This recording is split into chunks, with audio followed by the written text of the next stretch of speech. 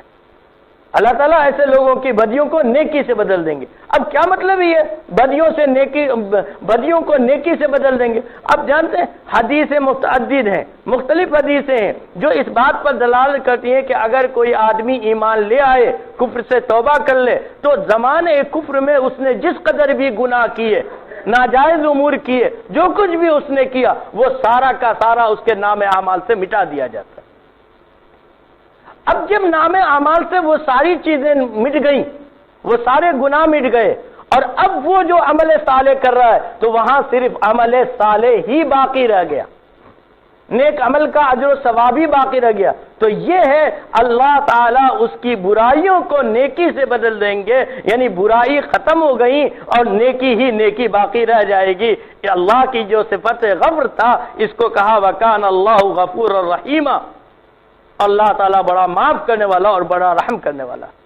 پھر ایک آیت اسی سے متصل وَمَن تَابَ وَعَمِلَ صَالِحًا فَإِنَّهُ يَتُوبُ إِلَى اللَّهِ مَتَابًا، لفظ پہ غور کیجئے، اور جس نے توبہ کر لیا اور عمل صالح کرتا رہا فَإِنَّهُ يَتُوبُ إِلَى اللَّهِ مَتَابًا، تو یقیناً وہ اللہ کی طرف رجوع ہو گیا۔ اب آپ انداز دیکھیے گا فرق کیا ہو رہا ہے۔ پہلا جب لفظ آیا تھا تو الا من تاب وآمن وعمل صالحا کا لفظ آیا، توبہ کر لے، ایمان لے آئے اور نیک عمل کرتا رہے۔ اور دوسرا جب لفظ آ رہا ہے تو تاب وعمل صالحا کا لفظ آ رہا، یہاں آمن کا لفظ نہیں آ رہا۔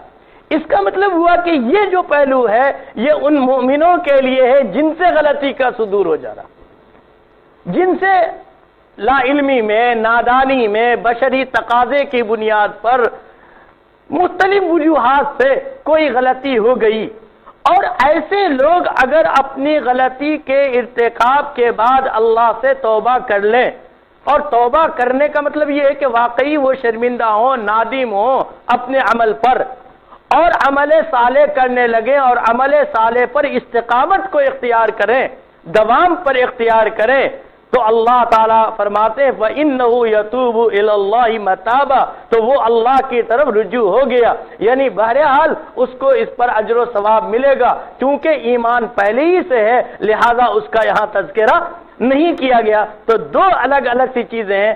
میں نے پہلی چیز ذکر کی، ایک مومن کے لیے زیبا نہیں ہے، درست نہیں ہے، اس کے لائق نہیں ہے، مناسب نہیں ہے کہ وہ ناحق قتل و غارت گری کرے یا بدکاری کرے، ایک پہلو وہ ہے۔ اور دوسرا پہلو ہے کہ لیکن اگر ہو گیا، کوئی غلطی ہو گئی، گناہ کبیرہ کا ارتکاب ہو گیا، تو اس کے لیے توبہ کا دروازہ کھلا ہوا ہے، عمل صالح کے مواقع ہیں۔ یہ نہیں کہ توبہ بھی کر رہے ہیں اور عمل بھی کبھی بھی کر رہے ہیں، گندے عمل بھی کر رہے ہیں، یہ نہیں، اس کو توبہ کہاں گئے، لیکن توبہ کر لیا اور عمل صالح، ندامت جو تھی اس ندامت پر قائم ہے اور باقی ہیں اور اچھے اعمال کرتے چلے آ جا رہے ہیں، فَإِنَّهُ يَتُوبُ إِلَى اللَّهِ، تو وہ اللہ کی طرف رجوع ہو گیا۔ وَالَّذِينَ لَا يَشْهَدُونَ الزُّورَ، یہ وہ لوگ ہیں اللہ کے جو نیک بندے ہوتے ہیں وہ جھوٹی گواہی نہیں دیتے۔ والذین لا یشهدون الزور، آپ کے سامنے عباد الرحمن کی صفت آ رہی ہے۔ پہلی صفت آئی تھی تواضع انکساری کو اختیار کرتے ہیں، دوسری صفت جب نادانوں سے مخاطب ہوتے ہیں تو الجھتے نہیں ہیں، تیسری صفت رات کے اندر وہ اپنے اللہ کی عبادت میں اپنی راتوں کو گزارتے ہیں سجدہ اور قیام کی حالت میں، چوتھی صفت خرچ میں اعتدال اختیار کرتے ہیں، پانچویں صفت شرک نہیں کرتے ہیں، چھٹی صفت قتل ناحق نہیں کرتے ہیں، ساتویں صفت بدکاری نہیں کرتے ہیں، اور آٹھویں صفت یہ آ رہی ہے کہ وہ جھوٹی گواہی نہیں دیتے۔ اور ایک مطلب ہے اس کا، لا یعنی مجلسوں میں شرکت نہیں کرتے، لا یشهدون الزور کا معنی مفسرین نے یہ بھی کیا۔ دیکھیے جھوٹ کی بدترین صورت جھوٹی شہادت ہے. کوئی مومن جھوٹی گواہی دے، عادتاً اس سے یہ ممکن نہیں ہے. ایک مومن بھی ہو اور اس نے جھوٹی گواہی دینے کی عادت بنا لی ہو، مومن کے لیے ممکن نہیں. جب عام مومن کے لیے ممکن نہیں ہے تو عباد الرحمن، اللہ کے خاص بندے جو نیک اور متقی اور پرہیزگار لوگوں کی جماعت کے بھی اعلیٰ ترین لوگ ہوتے ہیں، ان سے یہ کیسے ممکن؟ میں ایک دو حدیث آپ کو سنانا چاہتا ہوں. امام مالک رحمہ اللہ نے موطا کے اندر ذکر کیا. امام مالک رحمہ اللہ کی مشہور کتاب ہے موطا امام مالک، حدیث کی بڑی معتبر کتاب، بعض حضرات بخاری کے بعد اسی کا درجہ ہے. موطا میں ایک روایت ذکر کیا. صفوان ابن سلیم ہے، وہ بیان فرماتے ہیں رسول اکرم صلی اللہ علیہ وسلم سے سوال کیا گیا کیا مومن بزدل ہو سکتا ہے؟ اَيَكُونَ الْمُؤْمِنُ جُبَانًا، حدیث کے الفاظ یہ ہیں، کیا ایک مومن بزدل ہو سکتا ہے؟ آپ نے فرمایا نام، قال نام. سائل نے، پوچھنے والے نے حضور سے پوچھا اَيَكُونُ الْمُؤْمِنُ بَخِيلًا، کیا مومن بخیل ہو سکتا ہے؟ آپ نے فرمایا نام. کہا یعنی ظاہر بات ہے، بہت مزاج الگ الگ ہوتے ہیں، انسان کے خیالات الگ ہوتے ہیں، تو کسی کے اندر بزدلی بھی ہوتی ہے. خود حدیث میں ہے، حضور صلی اللہ علیہ وسلم فرمایا بچے ہیں نا، ایک مرتبہ حضرت حسن یا حسین، حضور ممبر پہ بیٹھے خطبہ دے رہے، حضرت حسن یا حسین وہ بھاگتے ہوئے آئے اور جیسے چھوٹے بچے ہوتے ہیں گر گئے، تو حضور صلی اللہ علیہ وسلم آگے بڑھے اور ان کو گود میں اٹھا لیا. پھر آپ صلی اللہ علیہ وسلم نے موقع فرمایا الولد مخبلۃ مجبنۃ. امام بخاری نے الادب المفرد میں اس حدیث کو نقل کیا. الولد مخبلۃ مجبنۃ، یعنی بچے ماں باپ کو بخیل بھی بنا دیتے ہیں اور بزدل بھی بنا دیتے ہیں. عمومی فطری بات ہے. نوجوان ہوتا ہے تو آدمی کو پرواہ نہیں، جیسے چاہو چلو پھرو، گاڑی چلاؤ. پھر ذمہ داریاں آتی ہیں تو سوچتا ہے کہ میرے پیچھے میرا پورا کنبہ اور گھرانہ ہے اور بچے چھوٹے ہیں، بہرحال مجھے بہت ساری چیزوں میں احتیاط کرنا چاہیے. تو اپنی حفاظت کا بھی سامان کرتا ہے اور اپنے سرمایے کی بھی حفاظت کا سامان کرتا ہے. تو یہ کوئی انہونی چیز نہیں ہے. تو حضور صلی اللہ علیہ وسلم سے پوچھا گیا کہ کیا مومن جبان ہو سکتا ہے، بزدل ہو سکتا ہے؟ آپ نے کہا ہو سکتا ہے. پوچھا بخیل ہو سکتا ہے؟ کہا ہو سکتا ہے. اب سے سوال کیا گیا فقیل اللہ، راوی کہتے ہیں صفوان ابن سلیم، آپ سے سوال کیا گیا اَيَكُونُ الْمُؤْمِنُ كَذَّابًا، کیا مومن جھوٹا ہو سکتا ہے؟ آپ نے فرمایا لا، قال لا، نہیں مومن جھوٹا نہیں سکتا. یعنی ایک ایسی صفت ہے جو مومن کے لیے لائق نہیں ہے کہ وہ جھوٹ بولے. گویا ان تمام صفت، ہم بخالت کو برا سمجھتے ہیں، ہم بزدلی کو برا سمجھتے ہیں، ایسے آدمی کو ہم گری ہوئی نگاہ سے دیکھتے ہیں، لیکن ہم چلتے پھرتے بھی بہت ساری نامناسب یعنی غلط بیانی سے کام لے لیتے ہیں بہت سارے موقع پر. اس کو معاشرے میں برائی، اپریل فول کے نام سے آپ دیکھیے، ایک طریقہ ہی ہو گیا. یعنی جھوٹ کو ایک عقل مندی کی بات سمجھی جانے لگی، اور جس کو جتنا بڑا دھوکہ دے سکے اور جتنا پریشان کر سکے وہ اتنا ہی کمال کا آدمی سمجھا جانے لگا. مومن جھوٹ نہیں بولتا. آپ نے فرمایا لا. اسی طرح دیکھیے ایک موقع پر امام بخاری نے اس کو روایت کیا مسلم ابن ابی بکرہ سے. مسلم ابن ابی بکرہ کہتے ہیں کہ حضور اکرم صلی اللہ علیہ وسلم نے ارشاد فرمایا ایک موقع پر الا انبئکم باکبر الکبائر، کیا میں تمہیں سب سے بڑے گناہ کے بارے میں نہ بتلا دوں؟ الا انبئکم باکبر الکبائر، سب سے بڑے گناہ کے بارے میں.